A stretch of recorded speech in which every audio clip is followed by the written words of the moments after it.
Hello guys. देखिए, आज matrix में हम एक और टॉपिक डिस्कस करेंगे और टॉपिक है एडजॉइंट ऑफ अ मैट्रिक्स।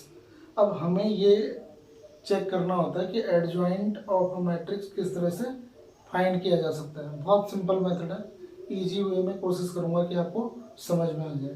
तो देखिए, एडजॉइंट के लिए सबसे पहले सपोज करो मैं एक 2x2 का मैट्रिक्स लिखता हूँ। 2 1 4 -1 कोई भी एक मैट्रिक्स ले लीजिए। हमें इस मैट्रिक्स का एडजॉइंट फाइंड करना है। तो देखिए, एडजॉइंट के लिए क्या करना होता है, सबसे पहले ये जो एलिमेंट्स हैं हमें इनका रिप्रेजेंटेशन आना चाहिए कि भाई ये मैट्रिक्स, ये एलिमेंट्स होते क्या हैं।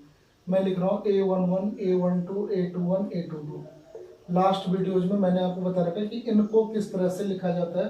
फिर से रिपीट कर लेता हूँ, रो और column, first row first column, first row second column, ऐसी आगे चला जाएगा, फर्स्ट रो थर्ड कॉलम, अगर एलिमेंट्स आपके पास हैं तो देखिए, एडजॉइंट फाइंड करने के लिए हमें सबसे पहले क्या फाइंड करना पड़ता है, कोफैक्टर्स। कोफैक्टर्स ऑफ मैट्रिक्स ए। सबसे पहले आपको कोफैक्टर्स ऑफ मैट्रिक्स से फाइंड करने पड़ेंगे। तो सबसे पहले देखिए A11 लिखा है आपने, तो मैंने आपको बता रखा है कोफैक्टर्स में हमें क्या करना होता है, -1 और इसकी पावर जो रो और कॉलम है उनको ऐड कर दीजिए। A11 है तो -1 to the power 1 + 1। Similarly A12 करोगे तो -1 टू द पावर 1 + 2। A13 करोगे तो -1 टू द 13 तो है नहीं, तो आप क्या करोगे 2 1 से करो, 2 1 -1 to the power 2 + 1 and A22 = -1 to the power 2 + 2। अब देखिए, जब A11 फाइंड करोगे तो जो 1 एलिमेंट है आपका उसके साथ की कॉलम और रो को हाइड कर दीजिए। मतलब ये आपका हट जाएगा, ये हाइड हो जाएगा। आपको केवल एक एलिमेंट दिख रहा है, कौन सा, -1, तो इसके आगे -1 लिख दीजिए। सेम इसके केस में होगा, ये रो, ये कॉलम और रो हट जाएगी, 4 आ जाएगा। वैसे 4 के केस में ये हट जाएगा, ये हट जाएगा, 1 आ जाएगा। एंड -1 के केस में आपका 2 आ जाएगा। मतलब यहाँ मैं अलग से बता देता हूँ आपको, 2 1 4 -1 है। जब 2 का लोगे तो ये कॉलम और रो हटा दीजिए, -1 आ जाएगा, -1 लिख दिया। इस वाले के केस में ये और ये कैंसिल, क्या बचेगा, 4, ये 4 आ गया। जब 4 का कोफैक्टर निकालोगे तो इसके साथ की कॉलम और रो को हटा दो, 1 बचा, 1 आ गया। और लास्ट वन ये 2 आया, देखिए कैसे, ये वाला एलिमेंट है, ये वाला, तो इसके साथ की ये और ये हट जाएगी तो ये एलिमेंट्स आ जाएगा, तो ये क्या है, 2 है। तो ये आपके कोफैक्टर्स निकल गए, इनको सॉल्व करके लिख दीजिए। देखो, सबसे पहले क्या करना होता है, साइन मेंशन करना होता है। -1 की पावर इवन नंबर है तो पॉजिटिव आ जाएगा, ठीक है ना, लेकिन -1 पहले से ही है। ये ऑड है माइनस, ये भी ऑड है नेगेटिव, और ये इवन है तो पॉजिटिव आ जाएगा। बाकी एलिमेंट्स एज इट इज आएंगे जो भी आपके होंगे। तो इसे सिंप्लीफाई करके केवल ये माइनस आ गया, इतना तो आपका ये निकल गया। These are cofactors of matrix A. अब देखिए, कोफैक्टर, जब आपने कोफैक्टर्स निकाल दिए तो इसके बाद आप क्या करोगे, कोफैक्टर मैट्रिक्स फाइंड करोगे।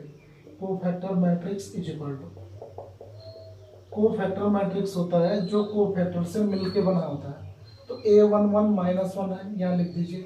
A12 -4 है, ये आ जाएगा। देन -1 and 2, ये आपका कोफैक्टर मैट्रिक्स आ गया।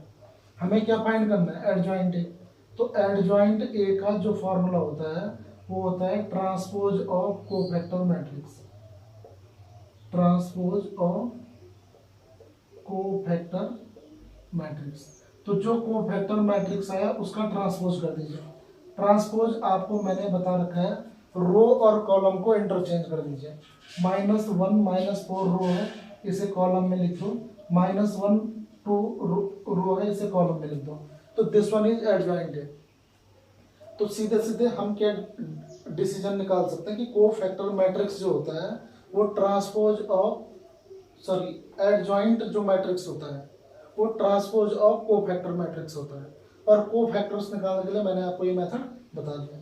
तो किसी भी मैट्रिक्स का एडजॉइंट फाइंड करने के लिए हमें सबसे पहले किसकी जरूरत होती है, कोफैक्टर्स की। और कोफैक्टर्स के बाद क्या करोगे, उसका ट्रांसपोज कर लोगे। ये तो था 2x2 ऑर्डर मैट्रिक्स का एडजॉइंट फाइंड करना। अब एक एग्जांपल मैं आपको देता हूँ, 3x3 ऑर्डर के मैट्रिक्स का एडजॉइंट फाइंड करना। देखिए दूसरा एग्जांपल मैं दे रहा हूँ आपको, 3x3 ऑर्डर का जो मैट्रिक्स है उसका एडजॉइंट कैसे फाइंड करते हैं। मेथड सेम है, केवल आपको क्या करना पड़ेगा, कैलकुलेशन थोड़ी सी ज़्यादा करनी पड़ेगी। सपोज करो a is equal to given है 1 2 3 4 5 6 7 8 and 9। This one is matrix. अब मैंने आपको बता रखा है एडजॉइंट निकालने के लिए सबसे पहले कोफैक्टर्स निकालने पड़ते हैं। तो यहाँ हम कर देते हैं कोफैक्टर्स ऑफ मैट्रिक्स ए। तो सपोज करो मैट्रिक्स ए गिवन है, ये cofactor of matrix A find करो। तो सबसे पहले a11 आप फाइंड करोगे, -1 टू द पावर 1 + 1। अब देखो यहाँ पे माइनर बना दीजिए। तो देखिए a11 आपका आ जाएगा, जो एलिमेंट है उसके रो और कॉलम को हाइड कर दीजिए। क्या क्या हाइड होगा, ये हाइड होगा, ये हाइड होगा। आपका बचेगा 5 6 8 9, लिख दीजिए इसे 5 6 8 and 9। -1 to the power even number है तो पॉजिटिव आ जाएगा, 9 5 जा 45 -8 6 जा 48। इसे सॉल्व कर दीजिए, -3 आ गया। Similarly find a12 -1 to the power 1 + 2 और ये आपका आ जाएगा 4 7 6 9। मैंने आपको मेथड बता दिया, जो भी एलिमेंट, जिस भी एलिमेंट का आपको कोफैक्टर चाहिए उसके साथ की रो और कॉलम हटा दो, या आप ये कह सकते हो उसके ऊपर नीचे आगे पीछे के सारे एलिमेंट्स हाइड कर लो। तो 4 7 6 और 9 ये मैंने लिख दिया। -1 टू द पावर 3 है तो नेगेटिव आएगा, 36 - 42। सॉल्व करके देखो ये भी माइनस है, ये भी माइनस है, तो प्लस के 6 आ जाएंगे। a13 फाइंड कर दीजिए, a13 -1 टू द पावर 1 + 3। ये कॉलम हट जाएगा, ये रो हट जाएगी, तो 4 5 7 8 इनको लिख दीजिए, 4 5 7 एंड 8। तो -1 to the power even number है, पॉजिटिव आएगा, 8 4 जा 32 7 5 जा 35, तो इट बिकम्स -3। अब ये तो इतने फाइंड हो गए, बाकी के जो एलिमेंट्स हैं उनको भी, उनके भी कोफैक्टर्स आप फाइंड करोगे। तो a21 आपका आ जाएगा, a21 is equal to -1 to the power 2 + 1 और यहाँ पे माइनर बना दीजिए। तो 2 1 में देखिए ये कॉलम और ये रो हट जाएगी, 2 3 8 9, 2 3 8 एंड 9। तो नेगेटिव 18 -24 सॉल्व करके 6 आ जाएगा। a22 फाइंड कीजिए, -1 टू द पावर 2 + 2 और यहाँ पे माइनर आ जाएगा आपका, -1 की पावर इवन नंबर है, पॉजिटिव, अंदर माइनर लिख दीजिए 2 2 के। ये एलिमेंट हो जाएगा, ये एलिमेंट हाइड हो जाएगा, मतलब ये कॉलम और ये रो आपकी हाइड हो जाएगी। 1739 1739। तो ये सॉल्व करके आ गया 9 - 21 इज इक्वल टू -12।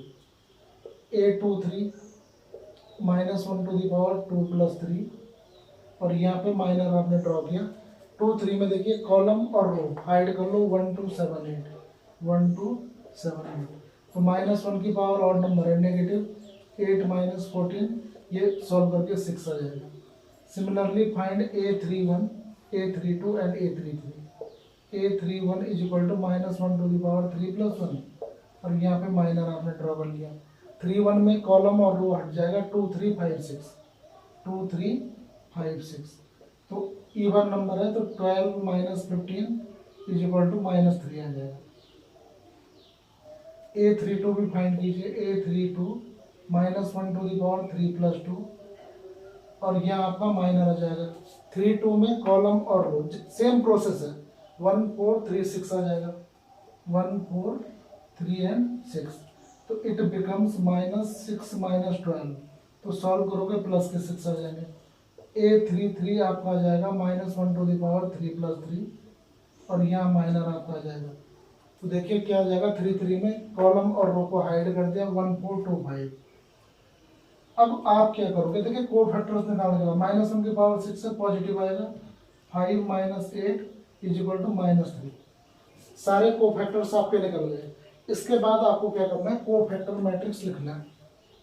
तो यहाँ लिख देते हैं cofactor matrix.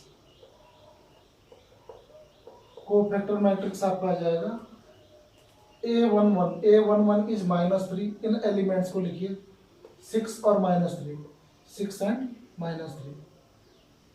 6 minus 12 and 6, 6 minus 12 and 6, minus 3, 6 minus 3, minus 3, 6 minus 3.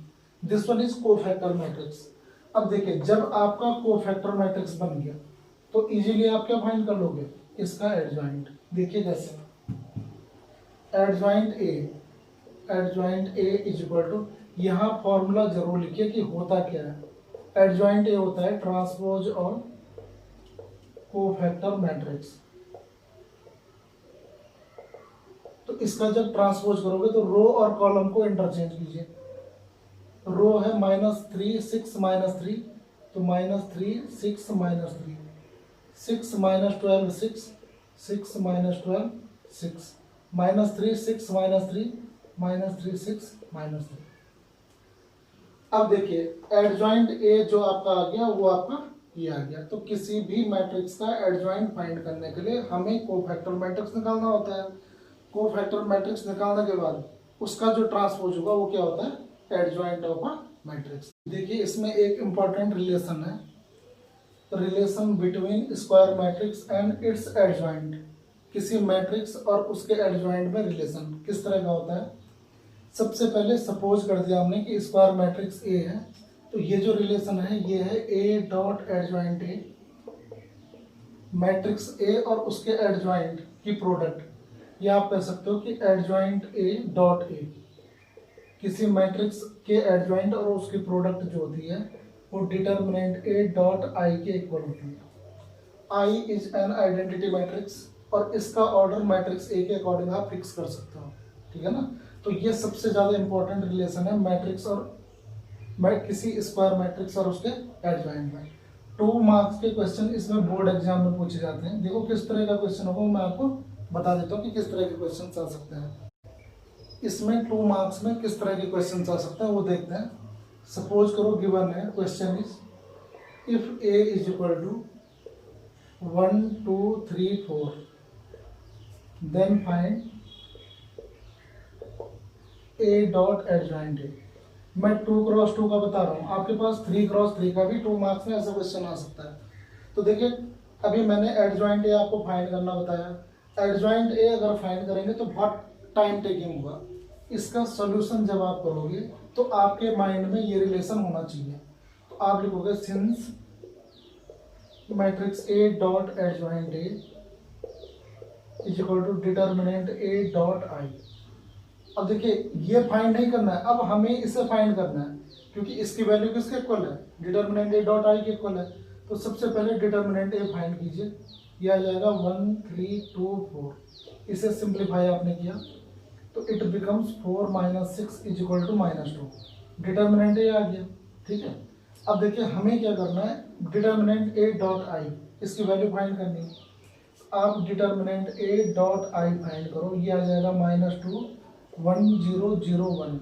ये आइडेंटिटी मैट्रिक्स होता है 2 क्रॉस 2 का. तो इसे सिंप्लीफाई करोगे तो -2 0 0 एंड -2.